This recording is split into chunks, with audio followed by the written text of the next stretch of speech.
La bataille est donc mal engagée, mais avec des hommes et un chef comme vous, nous pouvons gagner Alésia.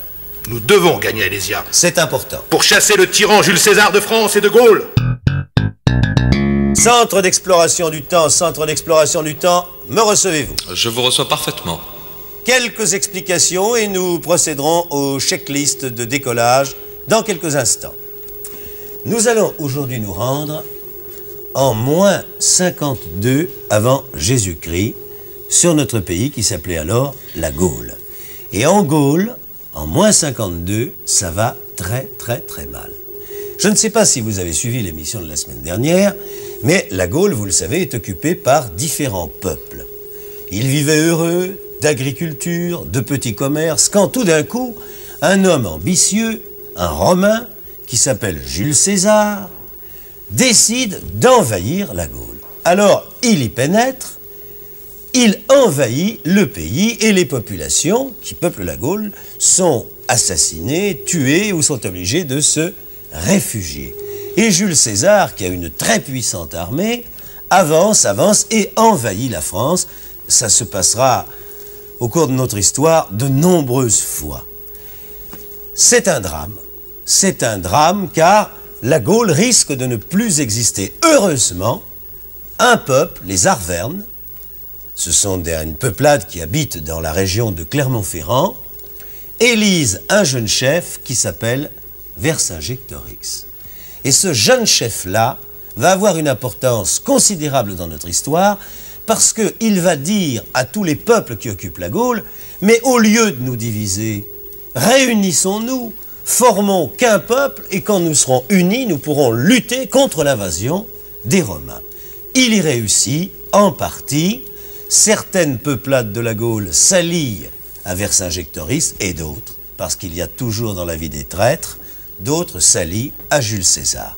Alors, si vous le voulez bien, nous allons nous rendre en l'an moins 52 avant Jésus-Christ, parce qu'il se passe là un événement important.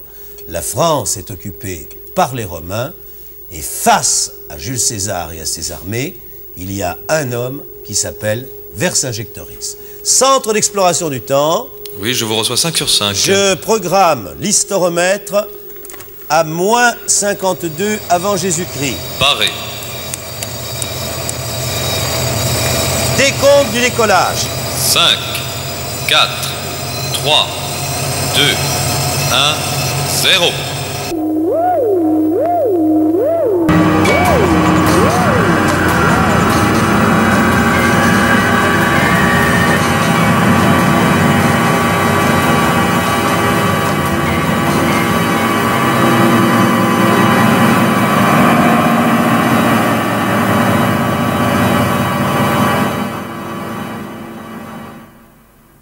Nous sommes à la verticale, je répète, à la verticale de moins 52 avant Jésus-Christ. C'est enregistré, c'est absolument ça. C'est correct. Moins 52 ans avant Jésus-Christ, une date très importante pour l'histoire de notre pays.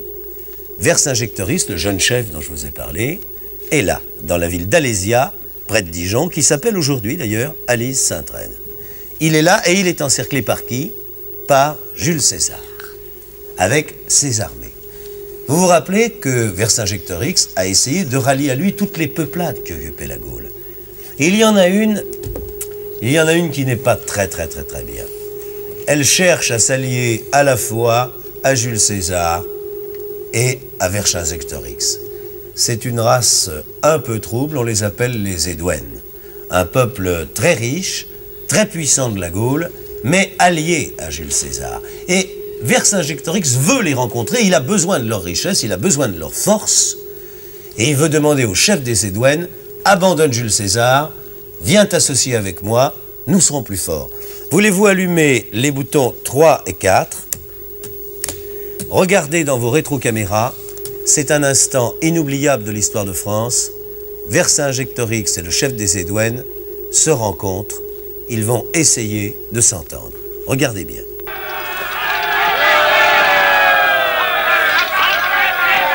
Je jure de combattre jusqu'à ce que ce glaive vengeur perce le cœur maudit de César.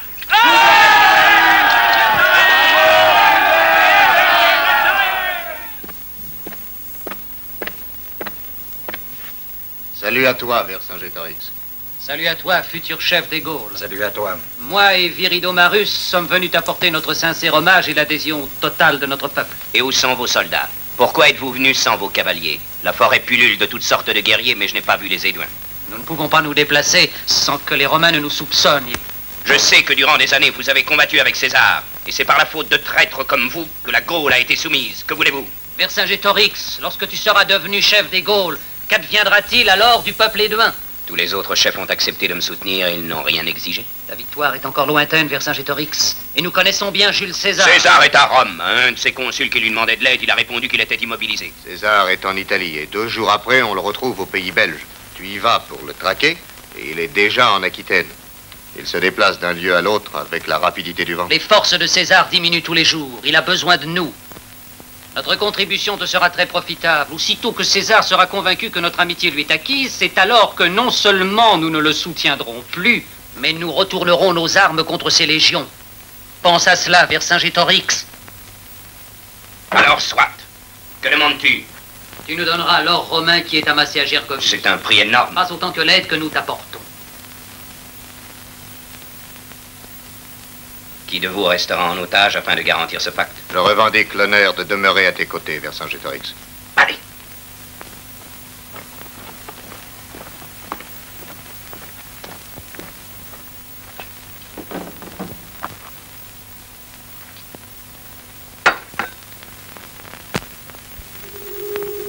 Voilà, vous venez d'assister à cette rencontre entre Vercingétorix et le chef des Éduins. Alors, qu'est-ce que vous pensez, vous, des Éduins? Est-ce qu'ils ont raison de vouloir négocier avec Vercingétorix? Est-ce que c'est bien, ça? Non. Non. Pourquoi? Parce que tout seul, ils pourront pas le Eh combattre. oui, bien sûr, Vercingétorix a besoin de tout le monde. Et est-ce que Vercingétorix a raison de vouloir chasser les Romains de France? Bien sûr, parce oui. Pourquoi, Sandrine? Après, on sera tout seul. La Gaule sera envahie par les Romains. Oui, non, mais la Gaule, il faut laisser les gens vivre en paix. Personne n'a le droit d'envahir le territoire d'un autre. Bien sûr, Donc, chacun chez soi. Voilà, ça ne nous empêche pas d'inviter des gens en temps de paix. Mais quand une armée rentre sur un territoire, c'est normal que Vercingétorix cherche à vouloir libérer son territoire. Vercingétorix, j'ai une surprise pour vous. Nous allons le rencontrer. En effet, à bord de l'Istronef, j'ai un capteur bionique qui me permet de capter, le temps d'une conversation avec vous, ce grand chef des Français, enfin des Gaulois, qu'était Vercingétorix. Centre d'exploration du temps. Oui, je vous reçois. Voulez-vous, s'il vous plaît, brancher le capteur? Capté. Voici Vercingétorix. Mais qui es-tu donc pour venir me troubler à la veille d'une grande bataille? Je ne suis qu'un Français, un Gaulois, en quelque sorte, qui vit dans les années 1981, et avec 4 petits astronautes, Vincent, Sandrine, David et Marion, nous avons décidé de visiter le temps pour savoir comment notre pays est devenu ce qu'il est aujourd'hui. Or, tu comptes dans notre histoire, Vercingétorix. Où es-tu né? À Gergovie. Gergovie, aujourd'hui, c'est près de Clermont-Ferrand, d'une ville très importante, et je vais t'étonner, Vercingétorix. Sur la place centrale de cette grande ville, il y a ta statue. Tu vois que les Français d'aujourd'hui ne t'ont pas oublié. Alors, comment as-tu fait pour rassembler tous les peuples de France? C'est une longue histoire. Il a fallu le massacre de Cénabum pour que tout le monde se rallie à moi. Mais tu es fils de roi? Mon père était roi, mais je ne l'ai pas connu. Il est mort alors que j'avais 2 ans. Et aujourd'hui, présentement, tu es là, dans Alésia. Oui. Comment se présente la situation? Très mal. Pourquoi? Les Romains nous encerclent. Mais ils se défendent sur leurs arrières. Parce que, au siège précédent, je les ai, disons, tournés sur leurs arrières. Et battus? et battu. C'est votre fameuse victoire de Gergovie. Voilà. Bravo, Vercingétorix. Belle victoire. Ah, mais vous pouvez en être fier. Mais là, les choses se présentent moins bien et j'attends des renforts d'une minute à l'autre des Belges. Ah, les Belges? Oui. Mais vous ne les voyez point venir. Non. La bataille est donc mal engagée, mais avec des hommes et un chef comme vous, nous pouvons gagner Alésia. Nous devons gagner Alésia. C'est important. Pour chasser le tyran Jules César de France et de Gaulle. Et vous avez raison. Bon. Écoutez, avez-vous pu envoyer des hommes à vous pour vérifier la puissance et l'importance des forces de ceux qui vous encerclent? Je dois dire que nous avons échoué.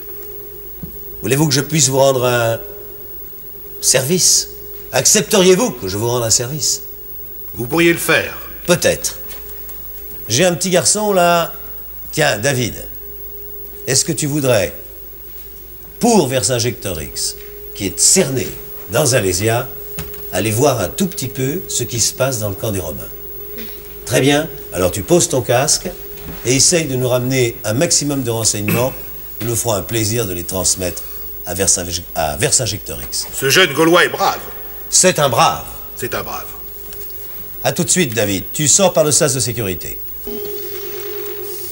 Voici le camp romain. David, fais attention, il y a encore des soldats à l'intérieur. Mais rassure-toi, en principe, ils ne peuvent pas voir les astronautes. Ce camp romain a été construit par des centaines d'hommes commandés par Jules César. Regarde bien tous ces pieux devant les fortifications. Et fais très attention, ils sont extrêmement dangereux.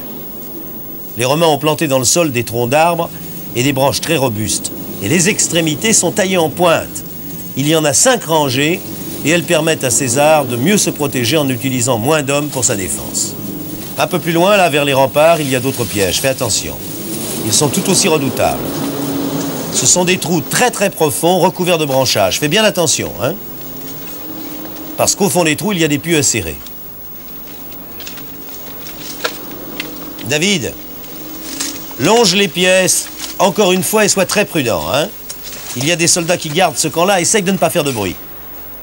Approche-toi de la fortification, voilà. Tu vois juste au pied de ce rempart, là. Il y a des fossés assez profonds, tu les vois?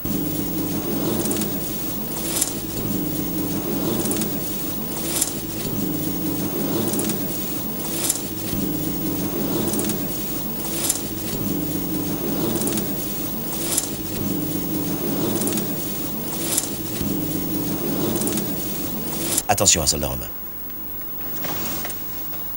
Attention, ne bouge pas surtout. Voilà, tu peux sortir maintenant.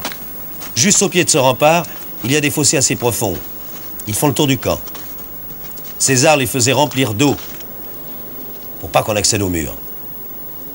Pourtant, il y a des pièces de bois fourchues pointées vers l'ennemi.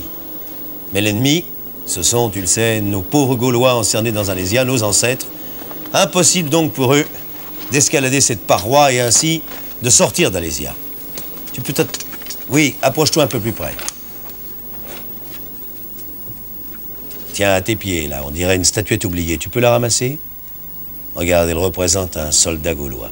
Mais c'est un soldat mort. Un bien mauvais présage. Tiens, on remonte encore un peu du côté des palissades. Et observe bien... Attention. Observe bien ce qui se passe. Là, vers les tours en bois, fais attention. Attention, cache-toi. Les Romains. Fais attention, ils voient très bien parce que leur tour a plusieurs étages. Merci, David. Ton exploration se termine. Tu peux remonter à bord, mais ne te fais pas prendre, hein? Va doucement. Tu peux revenir, David.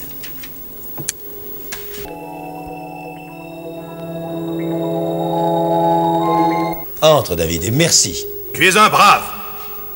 Vercingétorix, demain c'est la bataille d'Alésia. Nous vous souhaitons du fond du cœur de la remporter. J'espère que les renforts belges arriveront. Oui, moi aussi. Les enfants, vous avez une question à poser à Vercingétorix? Quel âge aviez-vous à cette époque? Quel âge j'ai, veux-tu dire? 30 ans. Il a 30 ans. Vincent, une question? Mais n'ayez pas peur, hein. Je suis un peu nerveux à la veille d'une grande bataille décisive On est toujours un peu nerveux. J'ai une question qui n'a rien à voir avec la grande bataille qui vous attend demain, mais qu'est-ce que c'est que cette cicatrice que vous portez sur la joue droite? Ah, je me suis blessé au cours d'un entraînement lorsque j'avais 18 ans. Un entraînement d'armes. Ah oui, c'est votre formation de guerrier, un souvenir. Voilà. Après avoir été formé par les druides à la sagesse, à la religion... Oui, nous sommes au courant, nous avons rencontré la semaine dernière un druide. Ah, vous en avez rencontré un? Un bien charmant homme. Des hommes intelligents.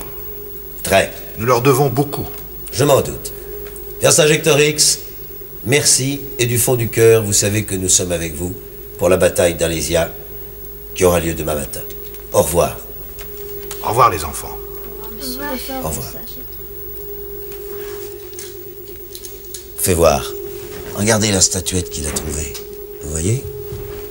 Une statuette d'époque qui représente un soldat gaulois mort.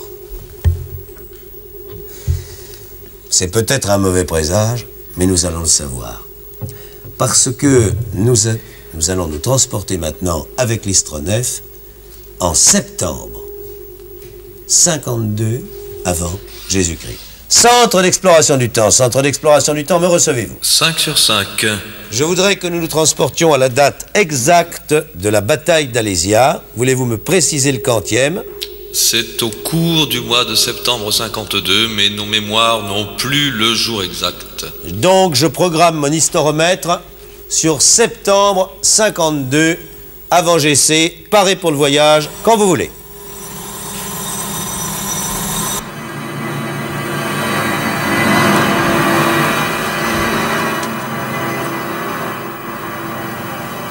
Centre d'exploration du temps, me recevez-vous? Je vous reçois 5 sur 5. Nous sommes bien à la verticale Nous y sommes. de ce mois de septembre 52 avant Jésus-Christ, avant la bataille d'Alésia. Les images que vous m'envoyez sont assez bonnes et vous pouvez ouvrir vos rétrocaméras maintenant. Bon, les enfants, nous ouvrons les rétrocaméras en appuyant successivement sur les boutons 1, 2, 3 et 4.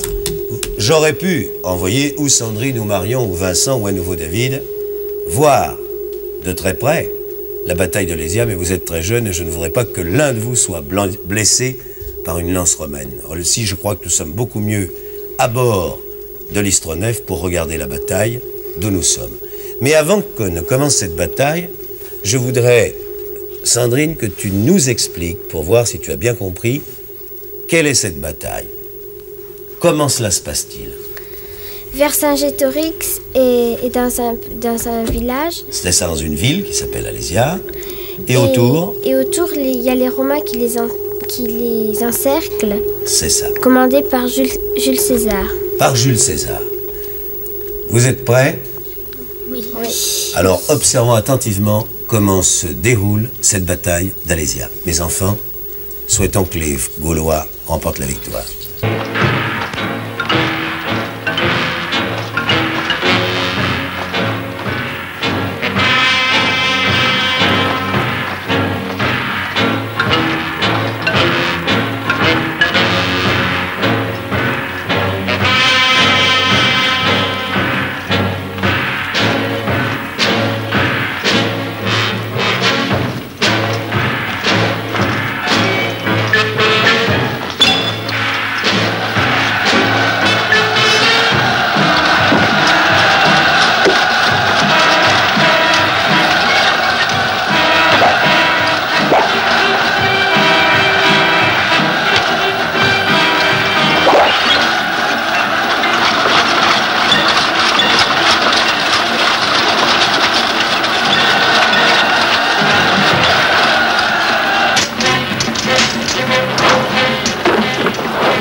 Prenez vos positions!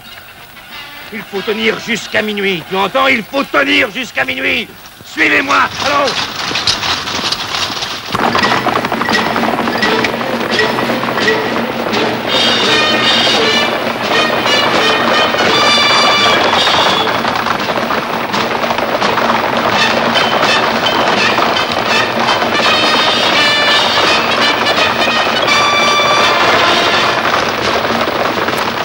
hélas pour nous, le résultat de la bataille fut défavorable à Vercingétorix. Battu. Battu pourquoi, Sandrine? Parce que les armées romaines étaient trop nombreuses. Vous l'avez tous vu dans les rétrocaméras. Mais ils se sont battus très courageusement. Vercingétorix a donc été fait prisonnier. Et pire encore, Jules César l'a humilié. D'ailleurs, si vous voulez bien regarder dans vos rétrocaméras, regardez la façon dont Jules César a pris la reddition de Vercingétorix.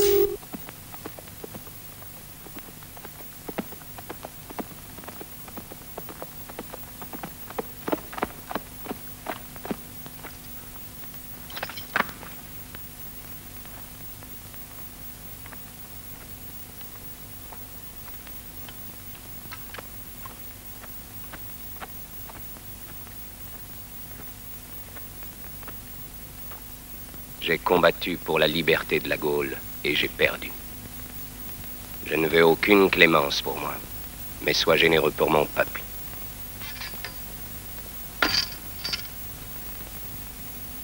Généreux, Jules César ne le sera pas.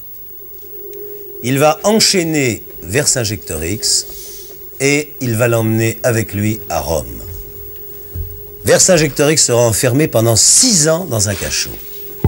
Et en moins 46 avant Gessé, Jules César reviendra à Rome après ses conquêtes et recevra ce que l'on appelait à l'époque un triomphe.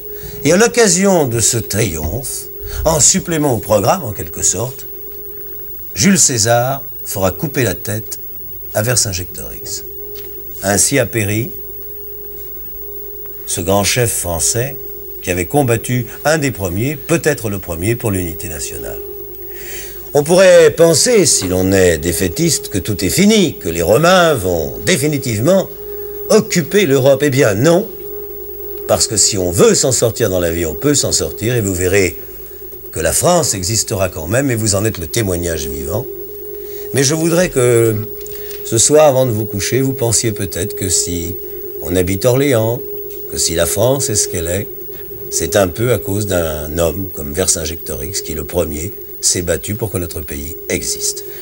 Je voudrais aussi vous faire un cadeau. C'est une histoire de France. C'est l'album de famille de tous nos problèmes, de toutes nos divisions, de nos défaites et de nos victoires. Gardez cela en souvenir de votre passage. Merci, monsieur. Dans l'Istronef. J'adore qu'on m'appelle monsieur, j'ai l'impression. Merci, Jacques. Ah, j'aime mieux qu'on m'appelle Jacques. Parce que finalement, je rêve moi aussi d'avoir votre âge. Vous vous tenez bien ferme sur vos chaises. Nous allons regagner 1981. Centre d'exploration du temps, centre d'exploration du temps. Je vous reçois. Hélas, vous avez reçu aussi la mauvaise nouvelle. Hélas, oui. Nous n'avons pas gagné à Alésia. Non, c'est malgré définitif. nos renseignements. Malgré nos renseignements. Qu'est-ce que vous voulez? C'est la vie, ou plutôt c'est l'histoire. Voulez-vous, s'il vous plaît, vérifier nos connexions? Elles sont correctes? Correct. Très bien. Je mets l'historomètre sur 1981. Voulez-vous nous faire regagner la base? Le processus est enclenché. Merci. À la semaine prochaine.